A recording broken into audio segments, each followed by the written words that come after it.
point, but secondly, the fact that Francesco Bagnaia up ahead of him, who did not put a wheel wrong in Jerez, Bastianini made him blink today. Yes. The other thing is, I've been running through in my head all of the impressive races this year. You know, I mean, the Spanish GP at Jerez wasn't exciting battle-wise, but it was an amazing mental battle between the two incredibly fast leaders, you know, Fabio and Pecco, and so the quality was so high. The thing that blows me away about this race, and why I say it's one of the best wins of the year for me, is that Bagnaia came in here, battled, like really struggled, 3 crashes, like you say, but going into the race. He'd never raced here before on a MotoGP bike, and he turns out and does what you're watching on TV, passes Pecco, who's on form, and like you said, puts him under so much pressure, he does make a mistake, you know, and unreal ride. He's so impressive. I don't know what else to say. Amazing ride. Yeah, this was the battle then between Enea Bastianini and Pecco Bagnaia that was seeing on screen there. There was the initial move into the Dunlop chicane. Bagnaia then got back past him into La Chapelle, and then a mistake from Bagnaia into Garage Vert, ran wide. A corner that Valentino Rossi went wide and lost the victory in 2017, and then the final error at Recordamon that cost Bagnaia the victory. Before we come back to Bastianini, from Bagnaia's point of view, potentially 25 points, but certainly a safe 20 points thrown away. And in a World Championship where he's been a little bit slow to get up to his top form, but he seemed to have discovered it in Jerez. Those are crucial championship points lost. We'll come back to that in just a moment, but the race winner is waiting to talk to us. Enea Bastianini, 3 victories for him now in 2022, a 3rd win from 7 starts. Let's hear from the brilliant beast. He's with Matt Burt. Yeah, thank you, Lewis. I am with French Grand Prix winner Enea Bastianini. Enea, 3 crashes before the race and now thankfully 3 wins in 2022. You really had to work hard for that one, but you must be so happy to be back on the top step of the podium in what was a very difficult race. Yeah, very difficult race, especially for me because I'm crashed for 3 times in this weekend. Every time with the soft on the front, because for me was too soft this choice, but in the race with the medium has been always better, and has been possible for me to battle for the podium, and after I win. It's not say simple because Pecco was really fast. He braked very later, but I think I make his nervous when I were overtaking him in the first sector, and after he have committed an error after 5-6 corner, I don't know.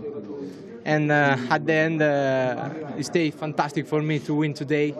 The team have made a really good job because we have put 3 bikes new in the weekend, and I'm really satisfied for the guys because they're fantastic.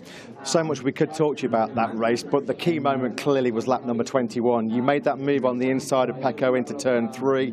He got you back, and then he made that big mistake going into turn number 8, and then he went down behind you into turn 13. So just talk us through that lap 21 from your perspective, and how quickly did you realise that Pecco had crashed behind you? Yeah, my strategy today was to stay calm on the first part of the race, to understand better what was my objective, because when I started the race I wasn't really confident to be fast, but at the end, in the middle of the race, when I see me with a better pace respect the other rider, I understand, okay, the last 9 laps, 7 or 8 laps, I can push more to bring Pecco and to overtaking him to try to do a victory. But I wasn't also confident because Pecco was really fast. But at the end, this error have put me on the first place. 3 podiums this season. They've all been 3 wins, and of course, what a boost for you and Ducati going to Mugello in 2 weeks' time, your home Grand Prix. That's going to be a super special weekend, and you go there now with so much confidence. Yeah, Mugello is a really special weekend for every rider, I think, but also for the Italian. And I'm confident because after this 3 victory, I think we can be fast also in Mugello. I'm never go on the podium in Mugello, but I try to do this year because we are competitive and we can do this. Amazing job in there. There's not many people who can crash 3 times in a weekend, come back and win the race, and there's certainly not many people who can make Pecco Bagnaia crack under pressure. You did both. Huge congratulations. Well done. We'll see you in Mugello. Thank you. Bye. Yeah, he seems still so happy-go-lucky, doesn't he, Enea Bastianini? But there is a steely competitor in there, to the point that I wouldn't say his rivals necessarily fear him. Fear is probably the wrong word. But we think of Jack Miller. He spoke after the Grand Prix of the Americas and again today. He said, once Enea Bastianini came past me, I had absolutely no answer. And he mentioned there, I made Francesco Bagnaia nervous. That is how Enea Bastianini is now making his rivals feel. Isn't he fantastic? I really enjoyed the video. He struggles with English, but it's getting better each time. And yeah, he's awesome. After today's race, you've got to say it's becoming very clear who the obvious choice is, I think, alongside, it's only my opinion, alongside Pecco next year. You know, he's just growing into it. A 3rd win. Nobody else has had 3 this year. No one's had more than 1. Yeah, so he's very impressive, very dangerous. Hats off. Well, this is on board with Pecco Bagnaia as Bastianini comes through. Quickly, from Bagnaia's point of view, then, you can understand perhaps the mistake. I described on commentary the first mistake into Garage Vert, the hairpin before the back straight, as a forced error. He had Enea Bastianini all over the back of him. They just had a battle. But this crash into Recordamon here, knowing already that Enea Bastianini is nearly a second up the road, he's got his teammate behind him, there's a potential 20 points. I described that wasn't an unforced error. That's 20 crucial World Championship points that have disappeared, do you think? Yeah, to be fair, like every race, it's very, very easy to make that mistake. Aleix said in Parc Ferme how he had multiple moments with the front. These guys are riding right on the limit. He doesn't want Bastianini to get away. He wants to keep pressure on him, hoping he'll make a mistake. And when he is so on the limit, it is, you know, not everyone you save. And I think every rider out there today had multiple warnings. That one just didn't come back.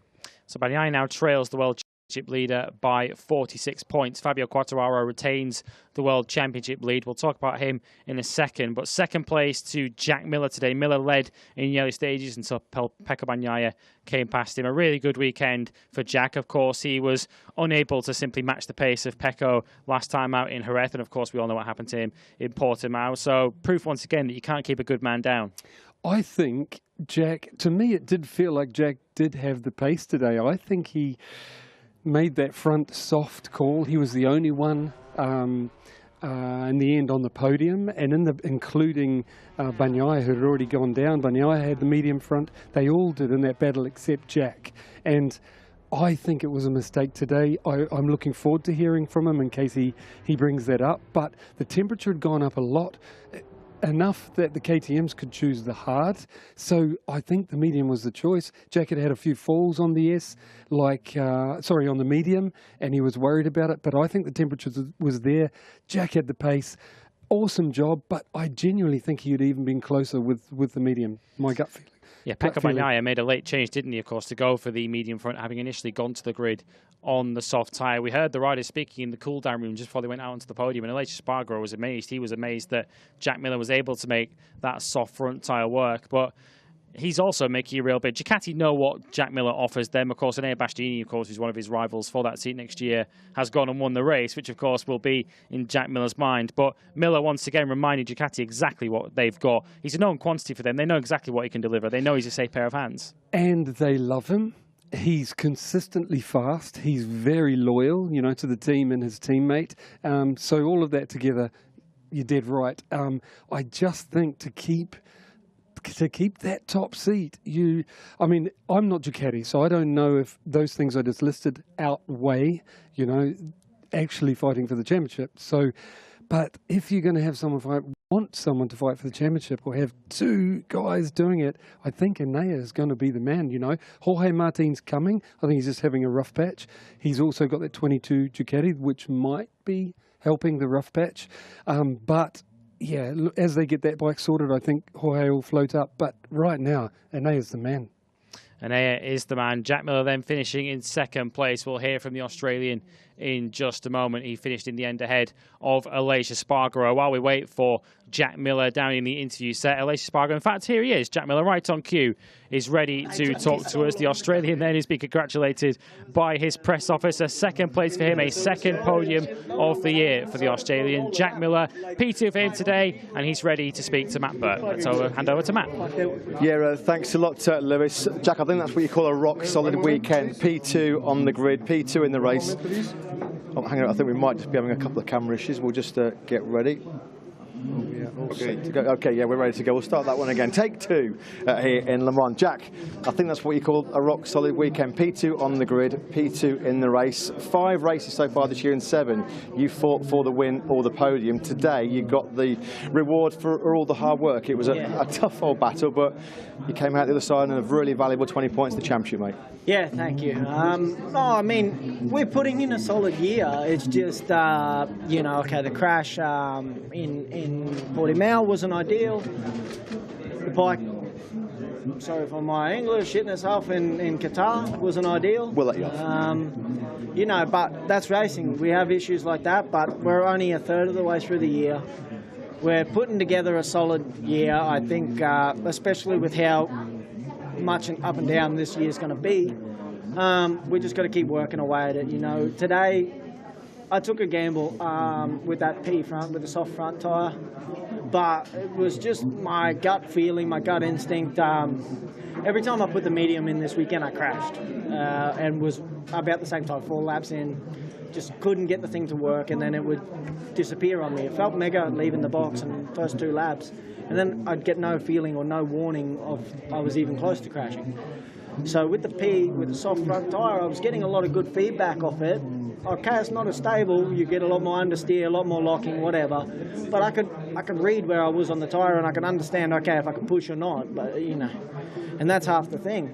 So, yeah, we took a gamble with that, but I think it paid off today. Pecco wanted to push the pace early on. I was just going to stick to my pace the whole way through the race, and that's what I did. Pecco wanted to come through, so I sort of allowed him through. He went a little bit quicker the first maybe lap, but then he sort of plateaued as well. He was having some moments on the front, on the right-hand side especially. Yeah, now I come through. He was moving, you know. He's always really good on the tyre, and he was really driving off all the corners pretty well. So, yeah, I felt pretty good. About 10 to go, I sort of started coming back towards him. I had Aleix on my butt, but I was able to find out basically how to ride around my issues that I was having with the P and take the most out of my bike. And I actually started coming back towards him, but I had nothing for him today. He was on fire, and I mean, Pecco was really pushing to try and stay with him, and unfortunately it cost him. But solid points in the championship. It's another solid day, another solid weekend. That's all we need to keep doing, is just keep plugging away at it. We're in France to get a sense of deja vu, because you knew after Austin what Bagnaia is capable of, and you saw that 23 on the pit board. You've just been thinking, it's coming, I'll just do the best I can. I had deja vu last weekend, to be honest, because I had Aleix, Espargaro and Marquez on the pit board there for the whole way of the race too. So I was just trying to keep my head down, make no mistakes, and as I said, just ride to my lap time. That's all I could do. I did my best lap pretty late in the race, but no, I was able to pull it out when I needed to, and 20 points is unreal, you know. Stoked for myself, stoked for the team, and it's a good day. Was the hardest task of the day persuading Aleix and Bagnaia to partake in the shoey? No, that was all Bagnaia. Bagnaia was keen as mustard. I didn't have to persuade him whatsoever. Aleix, on the other hand, I don't know. Aleix, you will do a shoey again or not? A what? Shoey. What is shoey? When you drink from an air. No, didn't taste great. But in a difficult race like this, I will. Yeah, I will do it again. Don't worry. For a podium is always exactly. Great scenes here between Jack and Aleix. Jack, before we let you go, of course, I do have to ask you this question. There are some media reports around at the moment. Of course, there's all kinds of question marks about your future. Results like today are certainly going to be a big help, but there's a few reports that you're about to confirm a move to KTM, possibly with an official contract into Tech 3. Is there anything that you can say about that at this point? I know you're kind of used to all these questions about your future. There's a lot of blokes out there talking a lot of rubbish. I've got whatever it is. We're 1/3 of the way through the season. I've got a whole season left in this colours at least. and I'm looking forward to putting as many podiums and hopefully another victory or two against my name before I either get out of these or stay in them. Either way. Jack, you're a top man, a top rider, and you did a top job again today. Cheers, well done, thank mate. Yeah, top man and a top interview there from Jack Miller. He did apologise in advance, but we'll apologise for him for his language there earlier on in that interview. We'll be hearing very quickly from Aleix Espargaro very shortly, but before we hand over to Matt and talk about Aleix, another brilliant Grand Prix for the Aprilia man, 3 consecutive podiums for him, and once again underlining his title credentials. He's closed the gap on Fabio Quartararo. Yes, and a quick word on Jack before we jump across is Jack is right. One thing, it's a long year. He's riding really well. He's had a bit of bad luck. He's close. So I hope he can turn it around and prove us all wrong about that championship contender. But meanwhile, we've got Aleix about to come to us, and let's talk about Aleix after this. Yeah, we'll talk about Aleix Espargaro in just a moment, but nothing better than to hear from the man himself. 3 consecutive podiums for Aleix Espargaro. He is now just 4 points off the World Championship lead, and he's talking to Matt. Thanks, guys. Yeah, congratulations again to Aprilia Racing's Aleix Espargaro. Aleix, P3 on the grid in the last 3 races, and now P3 in the race, thankfully, in the last 3 races. But of all your great podiums so far this year in 2022, it looked like that one was the hardest. Yeah, I'm very happy, and you know, Le Mans is not really a track where I enjoy riding because you have to stop a lot the bike, and I actually, it's not that I don't like, but my riding style is better on the fast corner when I'm able to to be fast in the middle of the corner. You cannot hear. So very happy to show a good performance here in Le Mans. Has been very difficult to block Fabio all the race, and to recover some points to Fabio here in his home GP in dry conditions. I will never expect it, so I'm very happy, and we're just 4 points behind him, so very good. What were the problems that you were having in the race today? I think we were on board with it one stage where quite quickly on the same lap, I think you made a mistake in turn 7, another mistake in turn number 8, and we thought you were struggling at that point, but you did regroup. So what were the main issues that you were encountering in the race today? Yeah, I had no grip at all, front and rear, and I couldn't have good acceleration. The Ducatis were extremely fast today on the acceleration. So I tried to rush more in the mid corner, but I lose the front many times. So in certain moment after my high side, I say, okay, that's it, relax, mate. Leave them just half second to reduce a little bit the pressure of the front tire. I had the alarm on the dash, the tire was on fire. So yes, I give them just half second. I start to ride a little bit more comfortable, and then many crashes because today was very, very difficult.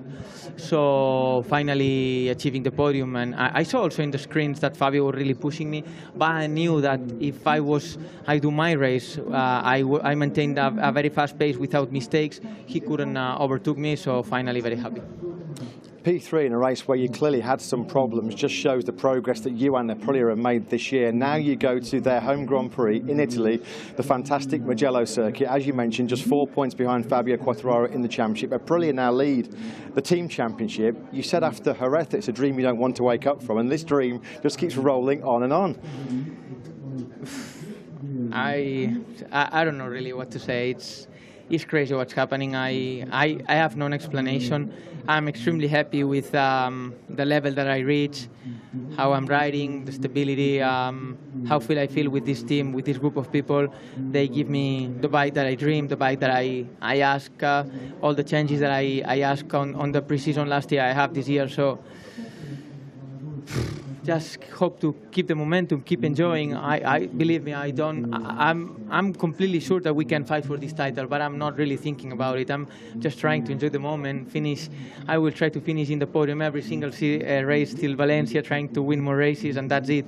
Trying to have fun after a difficult career.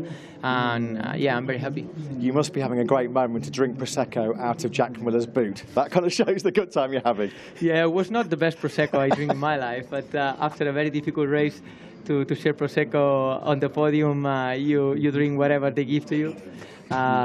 You know, Jack did an extremely good race today. He was very solid, no mistakes. I tried to pass him to get close to him, but it was impossible. Also, Bestia was very good. This year, the level of my mates is insane. It's very difficult because everybody's fast and everybody is making no mistakes. So I'm extremely happy to have 100 points with this field. Everybody's fast. You're certainly one of those riders, Leish. Another fantastic job done today. Well done. We'll see you in Mugello. Bye. He's drinking plenty of Prosecco, isn't he, in 2022, Aleix Espargaro. That's his third podium in a row. He said there he's not thinking about the championship. I happen to think he is. He did mention it in his first answer that he's pulled points back on Fabio to finish ahead of Fabio here at a circuit that he's so good at in the dry is an incredible result. I think he is thinking like a world championship contender now, Aleix Espargaro, and I think he's a dangerous championship contender because I think he's riding with very little pressure on his shoulders. Yeah, and also he's experienced. He's one of the older guys out there, and he's clever enough, touch wood, to feel those moments I'm talking about that all the riders had and go, very close to crashing, let's get it across the line. Yeah. I'm not talking give up, because he never gave up. Like he's super amazed me, proved me wrong. I never thought he would go this well, you know. I never believed at the beginning of the season. I thought 5th, yeah, and some podiums, yeah, but wins and fight for the title, this is amazing. And like I go back to him being older and experienced, he's going to make some good decisions at it.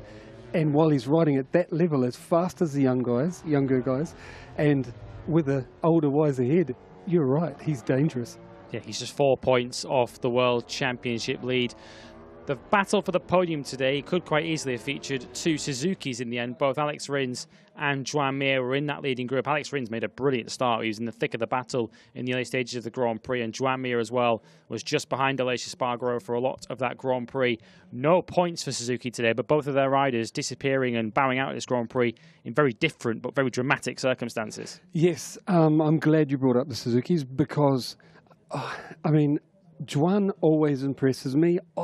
He didn't have a good weekend this weekend, and I didn't know how to read what he could do in the race because it was so up and down this weekend. You know, he did throw it down the road. I think he was in contention for a good result, but the one I want to bring up is his teammate. Alex Rins today was on fire. He was super dangerous, meaning for the opposition. I genuinely believe, I know he would have been on the podium if he'd kept going. He had this incident, and this is another one I've got to bring up, is he had it, quickly went and checked with his crew chief, he had it because he got into turn 1, which is 300 kilometres an hour, braked in the same spot, but had a bit of a tow with Bagnaia in front. He caught some air.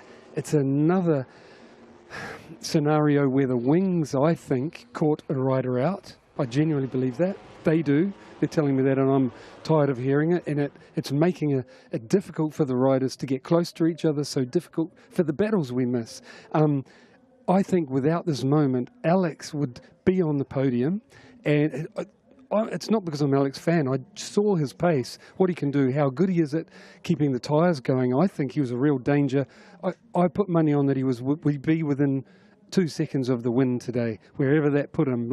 So real shame for Suzuki today. Very quickly before we go, let's touch on the 2 other manufacturers that we haven't touched upon. Honda and KTM, both having tough weekends for differing reasons. Marc Marquez really a salvage job for Honda today in 6th, and Brad Binder as well, keeping KTM's head above water. Yeah, like Alberto Puig told us on the grid, it was going to be a tough day for Honda. He admitted, in the dry, in the wet, they could fight, but they're in trouble, and they're in the same position really as KTM. So similar. It's airy, the comments from the riders. The machines are quite, from an engineer's point of view, quite similar technology-wise, and they're both having the same problem. So it's kind of a race. Who figures it out first, KTM or HRC?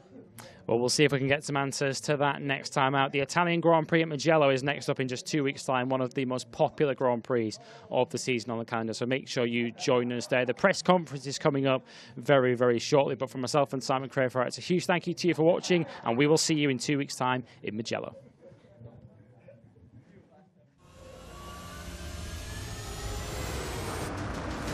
France expects a French victory here in MotoGP, and the French Grand Prix in 2022 is underway. It's a great start by the 2 factory Ducatis from the front row. They launch off the line. What about Bastianini? He's gone 5th into 2nd, but it's the Australian Jack Miller that leads. Bagnaia slipped back to 3rd from pole. Quartararo starts to fight his way back through here up the inside of Nakagami. Nakagami, though, says, no, you're not having that. He tries to fight straight back. Quartararo gets hung out to dry on the outside. Oh, here it comes. The move has come then into turn number 8 at Garage Fair. And now Bastianini goes up the inside on the Gresini Ducati into the Dunlop chicane. So and now Bastianini hits the front with 7 laps to go here. He's going for it. He's in a little bit wide though, isn't he, through La Chapelle into turn number 6. Bagnaia's got it hot. Bagnaia's been pushed into a rare mistake. Is it Bagnaia? Well, can you believe it? A disastrous lap 21 for the factory Ducati team. And now Bastianini wins the 2022 French Grand Prix in MotoGP. Jack Miller takes a very hard-fought 2nd place. Aleix Espargaro does fend off the hard pressure exerted on him from Fabio Quartararo.